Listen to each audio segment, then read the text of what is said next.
Hide from the winds and run from the water. A rule that all of us can live by during hurricane season. The saying speaks to the fact that while a hurricane's winds can be truly destructive, it's often the storm surge that's the most deadly aspect of a landfalling hurricane. And as this saying suggests, if storm surge threatens your area, you'd best get to a safer location. Storm surge occurs when the combination of a hurricane's low surface pressure and strong winds force ocean waters inland.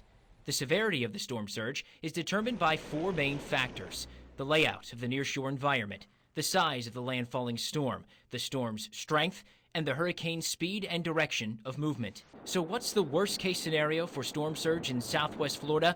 A large, deep, slow-moving hurricane paralleling our coastline and eventually making landfall near the Venice or Sarasota area. This would bring prolonged west and southwest winds, forcing water from the Gulf of Mexico inland. Gasparilla Island State Park might just be my favorite spot in all of southwest Florida. But under the scenario I just laid out, this is the last place I'd want to be.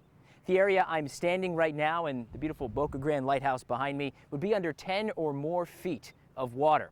But it's not just the beaches that need to worry about storm surge. As water piles up here on Boca Grande, it will also pile up there to the east at the mouth of the Gasparilla Sound. From there, water would flow northward into Charlotte Harbor and up into the Peace River. That would mean major flooding for where I'm standing now in downtown Punta Gorda, nearly 25 miles inland from the Gulf of Mexico. And Lee County faces a similar risk, as under the right conditions, water could be forced up the Caloosahatchee, flooding parts of Cape Coral, Fort Myers, and North Fort Myers. And starting this year, in an effort to more effectively communicate the often overlooked danger of storm surge, the National Weather Service will now be issuing storm surge-specific watches and warnings. A storm surge watch means a life-threatening storm surge event is possible within the next 48 hours. Within 36 hours, if there were no changes to the forecast track of the tropical system, the watch would be upgraded to a warning. We hope we don't have a landfalling hurricane this year and the dangerous storm surge it can bring.